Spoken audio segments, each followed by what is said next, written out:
ओम नमः शिवाय, हर हर महादेव। आपकी राशि के जातकों को बार बार धोखा क्यों होता है? आखिरकार क्या कारण है कि आपके साथ ही बार बार धोखा होता है?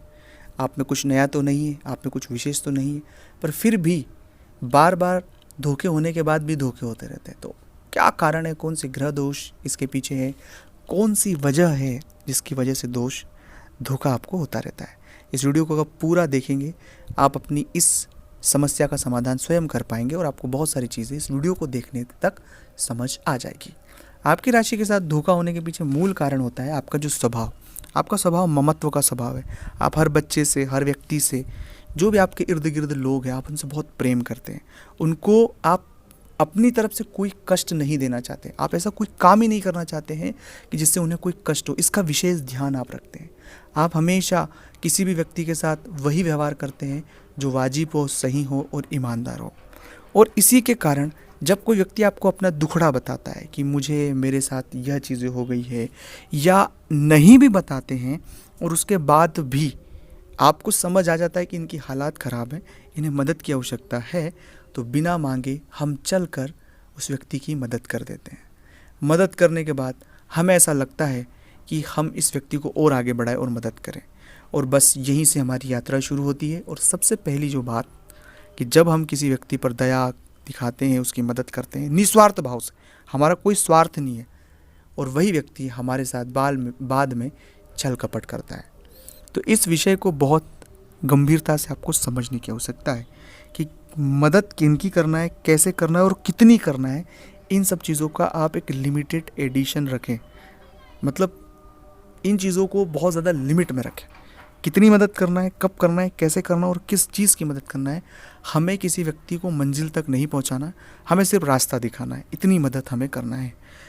दूसरी बात है, आपके मन में एक बहुत बड़ा हमेशा आत्मबोध होता है, आत्म अपराध बोध होता है कि जब कभी कोई व्यक्ति के साथ नुकसान हो जाता है और उस नुकसान होने के बाद आपको पता लगता है कि यार इसका नुकसान हो गया है, तब आप अपने आप को अपराधी समझते हैं कि उसका नुकसान हो गया या उसके साथ ऐसा हो गया तो मैं कुछ नहीं कर पाया, मुझे कुछ करना चाहिए था। वो अपने परिवार के लोगों के साथ अधिकतर आपको ये महसूस होता है। तो ऐसे जो भावना में भी आपको आने की आवश्यकता नहीं है।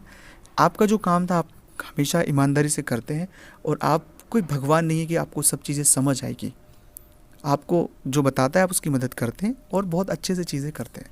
और तीसरा और मूल बात है कि हर बार आपके साथ धोखा जो हो रहा है तो हम जानबूझकर ट्रैप में खुद फंसना चाहते हैं।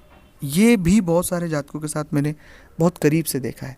तो जानबूझकर आप ट्रैप में फंसते हैं, जहाँ लालच देते हैं, जहाँ आपको लालच देंगे, आपको चीज़ें घुमा फिरा के बताएंगे, और आपको जो टू द पॉइंट चीज़ें उससे न बताकर इधर उधर की बातें करके जो जीवन है उसको गुमराह करते हैं। तो ऐसे लोगों से बहुत सावधान रहने की आवश्यकता है। चौथा है, बहुत जल्दी किसी पर यकीन नहीं करें। थोड़ा सा संभले, थोड़ा सा चीज़ों को समझे, ऑब्जर्वेशन करें, सही और गलत की कसौटी में अपने दिमाग से, विवेक से सोचें। तुरंत कोई भी निर्णय न लें। तुरंत निर्णय और जल्दबाजी जो है वो बहुत घातक है, इसलिए इससे जितना हो सके बचें। और सबसे महत्वपूर्ण बात है कि फिर भी आपके साथ धोखा बार बार हो रहा है, तो जो भी व्यक्ति आपके साथ धोखा किए हैं वो तो कभी खुश जीवन में रह नहीं पाया होगा। आप खुद अपनी लाइफ में इस चीज़ को ऑब्जर्व कर रहे हैं कि वो कभी भी खुश तो नहीं रह पाया होगा जिसने आपके साथ छल कपट या धोखा किया है। अब अगर जो बातें मैंने आपके साथ साझा की आपसे कितनी मिलती है या आपके साथ ऐसा हुआ है, तो ज़रूर कमेंट्स में आपको लिखना है कि हाँ ये चीज़ें हमारे साथ हुई है। अगर अपनी कुंडली का आप विश्लेषण करवाना चाहते हैं, इस तरह की परेशानी से परेशान है, स्क्रीन पर नंबर है, व्हाट्सएप पर अपॉइंटमेंट लेकर बात करें।